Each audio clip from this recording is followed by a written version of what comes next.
Et bienvenue. En bref, chavirement d'une pirogue à Dirédi, une personne tuée, une autre portée disparue.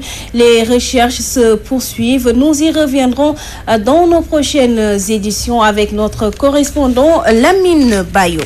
Autre actualité en bref, ouverture ce mercredi des assises de l'éducation, 33 ans après les états généraux de l'éducation et de la formation tenus en 1981, 350 délégués des secteurs de l'éducation du Parlement et du gouvernement vont se pencher pendant 3 jours sur l'avenir de l'école sénégalaise. Au menu des échanges, il y aura la concertation et 6 thématiques seront traitées durant ces plénières.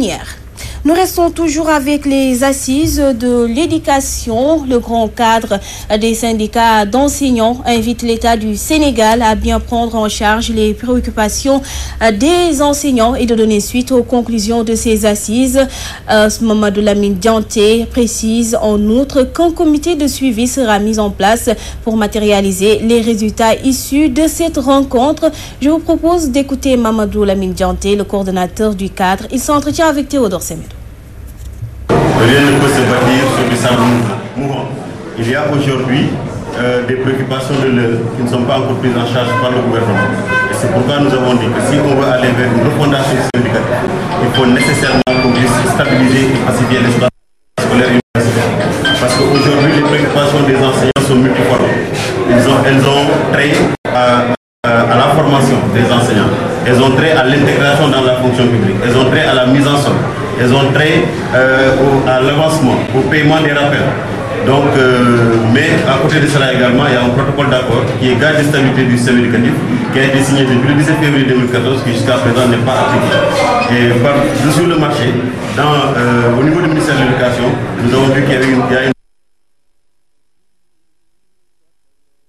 Donc c'est pourquoi nous allons y aller pour interpeller les autorités par rapport à la prise en charge de ces questions conjoncturelles afin que nous puissions maintenant réfléchir en toute sérénité sur le devenir de l'école sénégalaise à l'horizon 2035. Mais également, nous veillerons à ce qu'on mette en place des structures de suivi de ces accords pour que leur application soit en toute intelligence avec l'ensemble des acteurs du système éducatif pour qu'on ne connaisse pas le sort qui a été réservé aux résolutions des États généraux de 1981 qui n'ont pas été appliquées. Je vous l'annonçais il y a quelques minutes, à Fatick, les pluies diluviennes ont occasionné d'importants dégâts matériels dans la commune de Karang. Une trentaine de maisons se sont effondrées et on parle de 5 blessés. Vous aurez les détails dans nos prochaines éditions avec Mamadou Martar Sarr, notre correspondant au niveau de cette partie du pays. Le Sénégal enregistre un déficit d'agronomes. Les profils qui sont présentés laissent apparaître nettement que le pays va vers l'extinction de ses ingénieurs.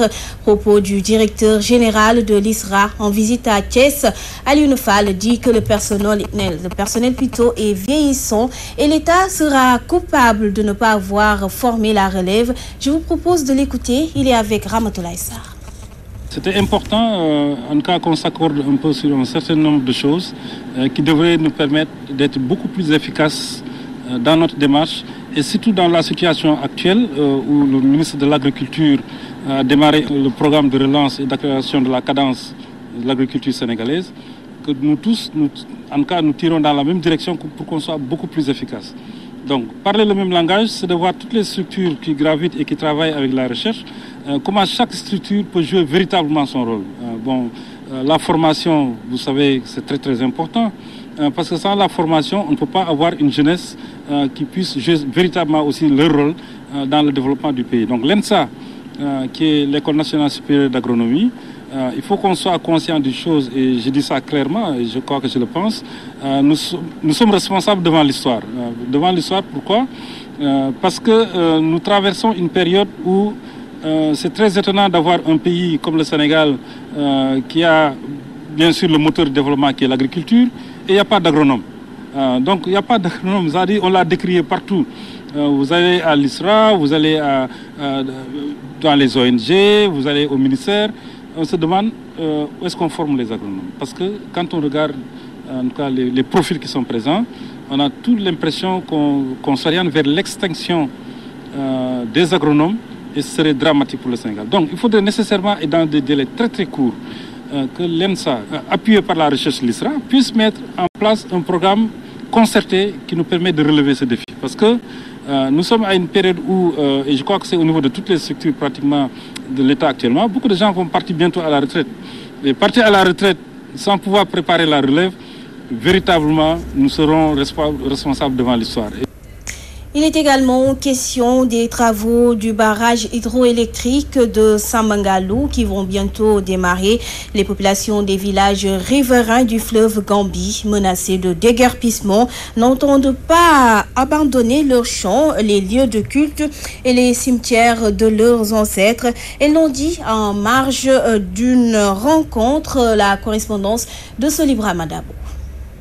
Estimé à 200 milliards de francs CFA, le barrage hydroélectrique de Samangalou, tant attendu, serait bientôt une réalité. Abdallah Diop, coordinateur OMVG Sénégal, revient ici sur les impacts positifs du projet. La production d'électricité, la population de toute la zone de Kédougou. Également, il y aura une opportunité offerte pour l'emploi des jeunes, d'un barrage qui permet de créer une retenue derrière, en amont. Et cette retenue qui est créée derrière, en tribunant, ça régule le débit du fleuve. Ce qui fait que le barrage constitue même un frein contre les crues. Toutefois, au lendemain des études environnementales, les populations qui seront déguerpies s'inquiètent de leur avenir. C'est pour trouver leur place d'abord. S'ils sont déplacés à Néoudel pour aller dans notre commune encore. Quand les populations seront délogées de Samangalou, n'est-ce pas? Comment seront-ils relogés? Ils ont dit 11 cimetières. Nous savons tous que nous sommes des musulmans et nous croyons beaucoup, n'est-ce pas, à nos ancêtres, n'est-ce pas? Nous avons, n'est-ce pas, beaucoup de respect, n'est-ce pas, aux cimetières. Et vraiment, c'est vraiment difficile, n'est-ce pas, pour nous, n'est-ce pas, de laisser nos cimetières, n'est-ce pas, être déterrés ou bien être enfouis, n'est-ce pas, d'aller ailleurs aussi. Vraiment, c'est vraiment un cas social, vraiment. Mais en croire la HAD, le plan de gestion environnementale adopté prendra en charge leurs préoccupations. Pour les populations qui seront déplacées, il y a des mesures d'accompagnement au niveau des sites d'accueil, notamment concernant les infrastructures qu'il faut réaliser, les écoles, les cas de santé, tout ça, c'est pour accompagner les populations qui seront déplacées. Ayant en esprit les fameuses études environnementales menées à Sabodala par rapport à l'exploitation minière, ces populations qui gardent l'espoir lancent un cri de cœur et demandent au pouvoir public d'être plus regardant. Au regard des objectifs du dit projet, l'on peut dire que le problème d'électricité et d'inondation serait un vieux souvenir dans cette région. Kédougou Solibra Madabo pour la radio-télévision. Solibra Madabo, merci. Et nous parlons de l'armée sénégalaise qui s'enrichit de 1035 nouveaux soldats, dont 59 filles. Le contingent 2014-2 a reçu le drapeau ce mercredi au centre d'instruction de Dakar-Bango. Le lieutenant-colonel Ibrahim Thiam, commandant le 12e bataillon de Bango, explique au micro de Gabriel Barbier.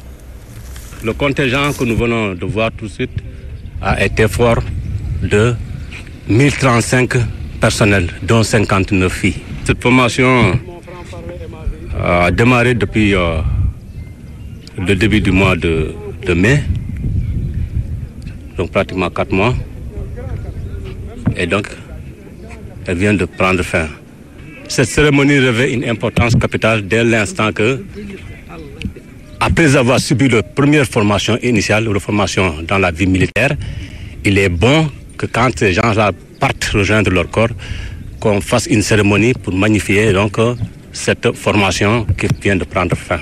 Vous savez, au centre d'instruction, nous sommes le pourvoyeur de toute l'armée nationale. Tout le monde est formé à partir d'ici, et partant de là, on injecte des gens dans les formations, et à partir de leur formation, ils vont suivre la formation de qualification d'armes, où ils seront spécialisés. Les paras, ils seront paras, les blindés seront blindés, et les triangles seront du train, le matériel, ainsi de suite, toutes les spécialités. Mais la formation commune générale est faite à partir d'ici. Et maintenant, chacun va faire sa spécialisation et naturellement, chacun va rejoindre son corps et faire, en tout cas, ce qu'on fait. S'il s'agit de défendre le pays, il s'agit de partir faire le combat, s'il s'agit de faire la défense, parce qu'il y a plusieurs manières de défendre le pays. Ça peut être avec les armes ou bien en tout cas économiquement, ça dépend de ce qu'on a, donc là où on est affecté. Dans le reste de l'actualité, l'immigration clandestine fait de nouveaux victimes. Plus de 170 corps ont été repêchés au large des côtes libyennes. Au quai de Soumbédioune, certains pêcheurs demandent à l'État de prendre des mesures fermes pour éviter ces drames. D'autres, par contre, estiment que ces migrants sont des candidats au suicide. Angèle Mendy y a fait un tour. Ça ou Barsac revient dans les mémoires. Environ 170 corps de migrants clandestins africains repêchés au large de la Libye défrayent la chronique ici et ailleurs. À Soumbédioune, le débat fait rage. Ici, aucun pêcheur ne prend cet engagement. Car faire cela, c'est risquer sa vie. Tout ce qu'ils cherchent ailleurs se trouve ici.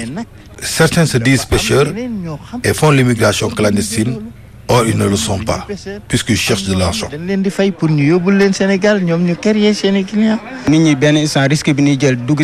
Certaines prennent ce risque, et c'est pas bien. On doit prendre des mesures pour l'arrêter. Nos interlocuteurs estiment que les raisons qui poussent les jeunes à risquer leur vie servent d'exemple.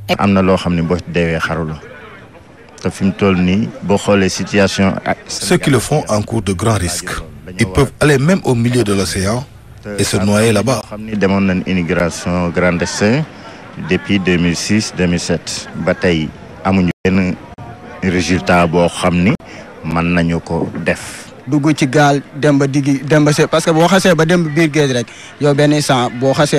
Cela ne m'a jamais traversé l'esprit.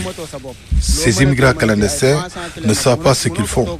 Dieu seul peut les sauver, sinon ils peuvent y laisser leur vie.